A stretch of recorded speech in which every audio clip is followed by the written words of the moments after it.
आयु इंग्लैंड के खिलाफ तीसरे टी20 इंटरनेशनल में भारत की 125 रनों से करारी शिकस्त हुई। 76 पे टीम ऑल आउट हो गई। लेकिन वैभव सूर्यवंशी ने जिस हिसाब से शुरुआत की थी और जिस तरह जोफ्रा आर्चर को छक्के मारे, जोश टंग को छक्के मारे, उससे दो चीजें साफ हैं। पहली ये कि पहले मैच में 2 छक्के, दूसरे मैच में 2 छक्के। वैभव सूर्यवंशी 6 हिटिंग मशीन है, इसमें कोई शक नहीं। ब्रिटेन की, इंग्लैंड की जमीन पर, लंबी बाउंड्री पर अगर लंबे लंबे छक्के वैभव सूर्यवंशी मार रहा है, ये कोई तुक्का नहीं है। सिर्फ इंतजार है कि ये जो छोटे छोटे जलजले उठ रहे हैं, जब ये सुनामी बनकर उठेंगे तो पनाह मांगेंगे इंग्लैंड के गेंदबाज। सबसे पहले मैं आपको बताता हूं कि हुआ क्या है तीसरे टी20 इंटरनेशनल में। आपको याद होगा कि दूसरे टी20 इंटरनेशनल में, जो कि वैभव सूर्यवंशी का डेब्यू था, उसमें उन्होंने जोफ्रा आर्चर की पहली ही गेंद, जो जोफ्रा आर्चर और वैभव सूर्यवंशी का आमना सामना हुआ, तो उसमें जोफ्रा आर्चर की पहली ही गेंद पर सूर्यवंशी ने छक्का जड़ दिया एकदम विकेट के पीछे। इस बार जोफ्रा की पहली गेंद तो वैभव सूर्यवंशी ने डॉट कर ली, लेकिन दूसरी गेंद का वो हाल किया जो जोफ्रा ने सोचा नहीं था। देखिए, ओवर द विकेट जोफ्रा आया। अब जोफ्रा की यहां प्लानिंग थी कि रखनी तो मुझे शॉर्ट बॉल ही है, ये वाली थोड़ी मैं बाहर रखता हूं। तो जोफ्रा ने यहां से एंगल बनाया और गेंद को आप देख सकते हैं बाहर की तरफ रखा। अब वैभव सूर्यवंशी, ऐसा नहीं कि ये गेंद स्लॉट किए वी में खेल दो या सामने मार दो, ये गेंद पड़कर उठी और बाहर की तरफ आई। वैभव सूर्यवंशी खुद को बॉडी शिफ्टिंग देखिए, पीछे गए और गेंद को कट शॉट के लिए खेल दिया। पर जोफ्रा है और इंग्लैंड की रणनीति कमाल की होती है। वहां फील्डर लगा हुआ था वाइड थर्ड मैन पे। अब करें क्या, फील्डर तो था। अब इंग्लैंड के खिलाड़ियों को लगा कि गेंद तो फील्डर के हाथ में गई, लेकिन नहीं। वैभव सूर्यवंशी का शॉट इतना कड़क था, इतना सॉलिड था, इतना वेल प्लान था कि वहां जो फील्डर लगा था वो देखता रह गया और साथ ही देखते रह गए बाकी 10 खिलाड़ी भी। देखिए कैसे, ये देखिए, इस खिलाड़ी ने तो जश्न मनाना भी शुरू कर दिया था कि ये तो हाथ में गई, और ये रहा खिलाड़ी। लेकिन गेंद इस खिलाड़ी से कम 10 से 12 मीटर दूर गई थी। और यह प्रमाण है कि वैभव सूर्यवंशी ने क्लीन हिटिंग की थी, कोई चांस नहीं कैच होने का। आप देखिए, ये भी इसे देख रहा है, ये भी इसे देख रहा है। ये थोड़ा समझदार लग रहा है, कह रहा है भाई ओवर होने को है। ये देखिए, आखिरी गेंद थी, ओवर होने को है, साइड चेंज करनी है, चलो मैं चलता हूं। तो ये पहला छक्का था। अब आपको ये भी पता होगा कि दूसरे टी20 में वैभव सूर्यवंशी ने जो दूसरा छक्का लगाया था, करीब 90 मीटर दूर गेंद मारी थी, वो जोश टंग की गेंद पे लगाया था। जोश टंग आया। पिछले वाले मुकाबले में जोश टंग राउंड द विकेट था और स्लोअर मारी थी। इस बार जोश टंग ओवर द विकेट आए और वैभव सूर्यवंशी को जड़ में गेंद मारने की सोची। जड़ में मतलब ये पैरों को टारगेट किया। सूर्यवंशी तैयार, एक छक्का लगा चुके थे। अब बॉल देखिए आप, ये रही बॉल।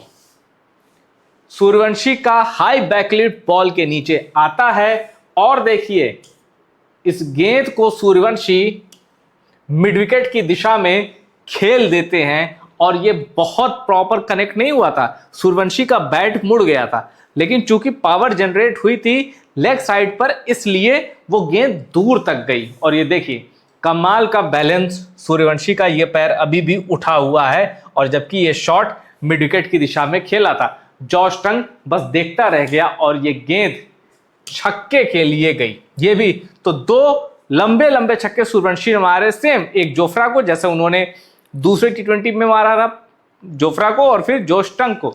अब उसके बाद जोफ्रा ने शॉर्ट बॉल छोड़ी नहीं। उसे पता था 1 छक्के मारोगे, 2 छक्के मारोगे, 3 छक्के मारोगे, लंबी बाउंड्री है और शॉर्ट बॉल पे मैं सूर्यवंशी को फंसा लूंगा। अब ये शॉर्ट बॉल जो जोफ्रा ने फेंकी, सूर्यवंशी इससे भी भाप गए थे, तेजी से घूम गए थे। बॉडी रिफ्लेक्शन सूर्यवंशी का बहुत शानदार था, लेकिन स्पीड भी कुछ होती है। ये देखिए, यहां है बल्ले और ग्लव्स के करीब ये गेंद आप देख रहे हैं, ये बल्ले और ग्लव्स के करीब थी और प्रॉपर टच हुआ था और डिफ्लेक्शन दिख रहा था लाइव मैच में भी। मतलब इसके लिए ऐसा नहीं कि थर्ड अंपायर को रेफर करने की जरूरत थी। जोफ्रा आर्चर की इस गेंद पर साफ साफ डिफ्लेक्शन नजर आया था और गेंद सीधे जॉस बटलर के दस्तानों में गई। और वैभव सूर्यवंशी, जिन्होंने पहली अपनी पारी में 14 रन बनाए थे, इस पारी में 13 रन बनाए, पर ये 13 रन भारत की पूरी इनिंग में टॉप स्कोरर थे। 13 रन ईशान किशन के भी बल्ले से आए थे, लेकिन भारत का और कोई बल्लेबाज 13 रन से ज्यादा नहीं बना पाया। अब इस वीडियो को देखने के बाद आपके हमने 2 सवाल आएंगे। आप कहेंगे यार वो 14 रन बना रहा है, 13 रन बना रहा है, तुम वैभव सूर्यवंशी के छक्के दिखा रहे हो। इसके पीछे मेरी 2 वजह है। पहली ये कि ये 15 साल का लड़का है, इंग्लैंड के जितने तुर्रम खान बनते हैं और जिन्होंने जिस जोश टंग ने 4 विकेट लेकर, जिस जोफ्रा आर्चर ने श्रेयस अय्यर का मजाक उड़ाया विकेट लेकर, उन दोनों की छक्के मार के उनकी तो पहले हैसियत बता रहा है कि मैं 15 साल का हूं और तुम लोगों का एक्सपीरियंस 15 साल का है। खुद ही मीजर कर लो कौन कितने पानी में। पहली चीज। दूसरी चीज, वैभव सूर्यवंशी 6 हिटिंग मशीन है, इसकी झलक वो हर मैच में दे रहा है। और आप बस देखते जाइए, अगर अगले 2 T20 में वैभव सूर्यवंशी चले तो इसका मतलब उनका सक्सेस रेट या उनका हिटिंग रेट 50% हो जाएगा, क्योंकि 2 मैचों में मैं मान सकता हूं नहीं चले। 14 रन 13 रन ये चलना नहीं होता। और पहले में तो वैभव सूर्यवंशी की गलती थी, विल जैक्स की गेंद पे क्यों वो आगे बढ़े, जबकि उनके पास खुद इतनी ताकत है, वो खड़े खड़े हिट कर सकते हैं। अब इसमें पुल करने गए, अनलकी यहां भी रहे वैभव सूर्यवंशी। जिस गेंद को वो 6 कनेक्ट कर सकते थे, वो हल्का सा किनारा लेते हुए जॉस बटलर के दस्तानों में चली गई और सूर्यवंशी आउट हुए। टीम की हार है, शर्मनाक हार है। इसलिए ऐसा नहीं कि मैं उस हार को साइड में रख के वैभव सूर्यवंशी की तारीफ कर रहा हूं, मैं आपको भविष्य के सुपरस्टार का ट्रेलर दिखा रहा हूं। हाँ, टीम की हार की रिस्पॉन्सिबिलिटी वैभव सूर्यवंशी पर भी है, क्योंकि वो ओपन कर रहे हैं और उनके ओपन करने की वजह से संजू सैमसन बाहर है। अब आप मेरी पर्सनल चॉइस पूछेंगे तो मैं वैभव सूर्यवंशी को ओपनर चाहता हूं, भले ही आप तिलक वर्मा को बिठा दीजिए और संजू को 1 डाउन खिला लीजिए, ये कर लीजिए।